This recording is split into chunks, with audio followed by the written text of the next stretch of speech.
Hello friends, ಎಲ್ಲರಿಗೂ ನಮಸ್ಕಾರ. ವೇದಾ vlogs ಇನ್ ಕನ್ನಡಕ್ಕೆ ಸ್ವಾಗತ.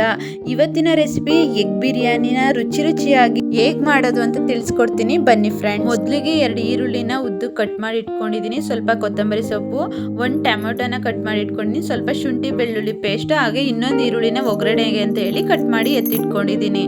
1 ಇಂಚು ಚಕ್ಕೆ, 2 ಪಲಾವ್ ಎಲೆ, 1 ಅನಾನಸ್ ಹೂವು, 2 ಮರಾಠಿ ಮೊಗ್ಗು, 2 ಏಲಕ್ಕಿ, ಸ್ವಲ್ಪ ಕಲ್ಲುವ್ವ, 4 ಲವಂಗ, ಇಷ್ಟೂನು ಒಗ್ಗರಣೆಗೆ ಅಂತ ತಗೊಂಡಿದ್ದೀನಿ. ಧನಿಯಾ powder, pepper powder, garam masala, chilli powder, chaat masala ಇಷ್ಟೂನು ತೆಗ್ದು ಎತ್ತಿಟ್ಕೊಳ್ತಾ ಇದ್ದೀನಿ. ಹಾಗೆ 6 ಮೊಟ್ಟೆನ ಬಾಯ್ಲ್ ಮಾಡಿ ಸಿಪ್ಪೆ ತೆಕ್ಕೊಂಡು ಎತ್ತಿಟ್ಕೊಳ್ತಾ ಇದ್ದೀನಿ.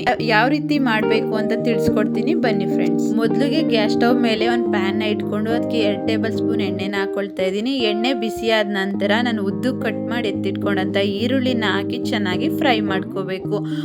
ಈರುಳ್ಳಿ ಬ್ರೌನ್ ಕಲರ್ ಬರೋವರೆಗೂ ತುಂಬಾ ಚೆನ್ನಾಗಿ ಫ್ರೈ ಮಾಡ್ಕೊಳ್ಬೇಕಾಗುತ್ತೆ.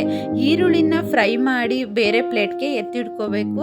ಈರುಳ್ಳಿನ ಫ್ರೈ ಮಾಡಿದ ಪ್ಯಾನ್ಗೆ ಇನ್ನ 2 ಟೇಬಲ್ ಸ್ಪೂನ್ ಎಣ್ಣೆನ ಹಾಕಿ ಮೊಟ್ಟೆನ ಫ್ರೈ ಮಾಡ್ಕೋಬೇಕಾಗುತ್ತೆ. ಹಾಗೆ ಬೇಕು ಅಂತ ಹೇಳಿದ್ರೆ ಸ್ವಲ್ಪ ಸಾಲ್ಟು ಮತ್ತೆ ಖಾರದ ಪುಡಿನ ಹಾಕಿ ಚೆನ್ನಾಗಿ ಫ್ರೈ ಮಾಡ್ಕೋಬೇಕಾಗುತ್ತೆ ಈ ರೀತಿ.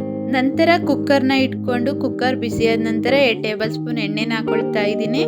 ಎಣ್ಣೆ ಬಿಸಿಯಾದ ನಂತರ ಸ್ವಲ್ಪ ನಾನು ತೋರಿಸ್ಕೊಂಡಂತಹ ಮಸಾಲ ಐಟಮ್ಸ್ನ ಹಾಕೊಳ್ತಾ ಇದ್ದೀನಿ. ಹಾಕಿ ಫ್ರೈ ಮಾಡ್ಕೊಳ್ಬೇಕು.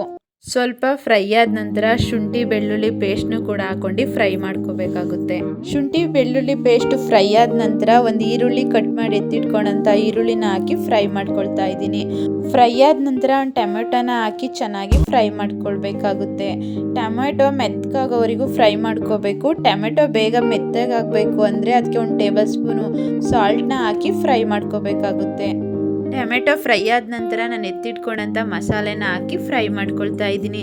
ಈ ರೀತಿ ಎಣ್ಣೆಯಲ್ಲಿ ಚೆನ್ನಾಗಿ ಫ್ರೈ ಮಾಡ್ಕೊಳ್ಳೋದ್ರಿಂದ ಟೇಸ್ಟ್ ತುಂಬ ಚೆನ್ನಾಗಿ ಬರುತ್ತೆ. ಮಸಾಲೆ ಫ್ರೈ ಮಾಡಿಕೊಂಡು ಅದಕ್ಕೆ ಅಕ್ಕಿನ ತೊಳೆದು ಹಾಕೊಳ್ತಾ ಇದ್ದೀನಿ. ಅಕ್ಕಿನೂ ಕೂಡ ಮಸಾಲೆ ಜೊತೆ ಬೆರೆಯೋ ಥರ ಚೆನ್ನಾಗಿ ಫ್ರೈ ಮಾಡ್ಕೋಬೇಕು. ಈಗ ಚೆನ್ನಾಗಿ ಫ್ರೈ ಮಾಡ್ಕೊಂಡಾಗಿದೆ. ಈಗ 2 ಲೋಟ ಅಕ್ಕಿನ ತಗೊಂಡಿದ್ದೀನಿ, ಅದಕ್ಕೆ 3 ಲೋಟ ನೀರನ್ನ ಹಾಕೊಳ್ತಾ ಇದ್ದೀನಿ. ನೀವೇನಾದರೂ ಬಾಸುಮತಿ ರೈಸು ಇಲ್ಲ BT ರೈಸು ಏನಾದರೂ ತಗೊಂಡ್ರೆ ಅದಕ್ಕೆ ನೀವೇನು ಅಕ್ಕಿನ ತಗೊಳ್ತಿದ್ದೀರಿ ಅದಕ್ಕೆ ಡಬಲ್ ನೀರನ್ನ ಹಾಕ್ಕೊಳ್ಬೇಕಾಗುತ್ತೆ. ನಾನು ಮನೇಲೇ ಬೆಳೆಯೋ ರೈಸ್ನ ಹಾಕ್ಕೊಂಡಿದ್ದೀನಿ, ಹಾಗಾಗಿ ನಾನು 2 ಲೋಟ ಅಕ್ಕಿಗೆ 1 ಲೋಟ ನೀರನ್ನ ಹಾಕ್ಕೊಳ್ತಾ ಇದ್ದೀನಿ. ನೀರು ಹಾಕ್ಕೊಂಡು ಚೆನ್ನಾಗಿ ಮಿಕ್ಸ್ ಮಾಡ್ಕೊಂಡ ನಂತರ ಅದಕ್ಕೆ ಅರ್ಧ ಹೋಳು ನಿಂಬೆಹಣ್ಣು ಹಿಂಡ್ಕೊಳ್ತಾ ಇದ್ದೀನಿ. ರುಚಿಗೆ ತಕ್ಕಷ್ಟು ಉಪ್ಪನ್ನ ಹಾಕ್ಕೊಂಡು ಮೇಲೆ ಕೊತ್ತಂಬರಿ ಸೊಪ್ಪನ್ನ ಹಾಕಿ ಅದಕ್ಕೆ 2 ಟೇಬಲ್ ಸ್ಪೂನ್ ತುಪ್ಪನ ಹಾಕ್ಕೊಳ್ತಾ ಇದ್ದೀನಿ. ತುಪ್ಪ ಹಾಕೋದ್ರಿಂದ ಅನ್ನ ಉದುದ್ರಾಗಿ ಬರುತ್ತೆ ಅಂತ ಹೇಳಿ ನಾನು ತುಪ್ಪನ ಹಾಕೊಳ್ತಾ ಇದ್ದೀನಿ. ನೀವು ಬೇಕು ಅಂದರೆ ಹಾಕ್ಕೊಳ್ಬೋದು, ಇಲ್ಲ ಸ್ಕಿಪ್ ಮಾಡ್ಬೋದು. ನನಗೆ ತುಪ್ಪ ಹಾಕೋದ್ರಿಂದ ತುಂಬ ಟೇಸ್ಟ್ ಚೆನ್ನಾಗಿರುತ್ತೆ ಅಂತ ಹೇಳಿ ನಾನು ಹಾಕೊಳ್ತಾ ಇದ್ದೀನಿ. ತುಪ್ಪ ಹಾಕಿದ ನಂತರ ಒಂದು ಕುದಿ ಬರಬೇಕು. ಒಂದು ಕುದಿ ಬಂದಮೇಲೆ ನಾವು ಫ್ರೈ ಮಾಡಿ ಎತ್ತಿಟ್ಕೊಂಡಂಥ ಮೊಟ್ಟೆಗಳನ್ನ ಹಾಕೊಳ್ತಾ ಇದ್ದೀನಿ. ಮೊಟ್ಟೆನ ಹಾಕಿ ಒಂದು ಲಿಟ್ಲು ಕ್ಲೋಸ್ ಮಾಡಿ 1 ವಿಸಲ್ನ ತೆಗ್ಸಿದ್ರೆ ಸಾಕು. ನಾವು 1 ವಿಸಲ್ ಆದ ನಂತರ ಸ್ವಲ್ಪ ಹೊತ್ತು ತಣ್ಣಗಾಗಕ್ಕೆ ಬಿಡಬೇಕು. ತಣ್ಣಗಾದ ನಂತರ ಓಪನ್ ಮಾಡ್ತಾ ಇದ್ದೀನಿ. ನೋಡ್ತಾ ಇರ್ಬೋದು ಎಷ್ಟು ಕಲರ್ಫುಲ್ ಆಗಿ ಎಷ್ಟು ರುಚಿಯಾಗಿ ಬಂದಿತ್ತು ಅಂತ ಹೇಳಿದ್ರೆ ನಮ್ಮನೆಯಂತೂ ತುಂಬ ಇಷ್ಟಪಟ್ಟು ತಿಂದರು.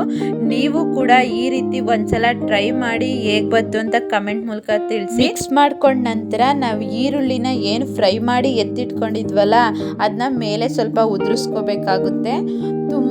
ತುಂಬ ಟೇಸ್ಟಿಯಾಗಿ ಬಂದಿತ್ತು ನಮ್ಮನೆಯಂತೂ. ನೀವು ಕೂಡ ಒಂದ್ಸಲ ಟ್ರೈ ಮಾಡಿ, ಪದೇ ಟ್ರೈ ಮಾಡ್ತಾನೆ ಇರ್ತೀರಾ. ಯಾರೆಲ್ಲ ಫಸ್ಟ್ ಟೈಮ್ ನನ್ನ ವಿಡಿಯೋನ ನೋಡ್ತಾ ಇದ್ದೀರಾ ಪ್ಲೀಸ್ ಸಬ್ಸ್ಕ್ರೈಬ್ ಆಗಿ, ಲೈಕ್ ಮಾಡಿ, ಫ್ರೆಂಡ್ಸು ಫ್ಯಾಮಿಲಿಗೆಲ್ಲ ಶೇರ್ ಮಾಡಿ. Thank you for watching.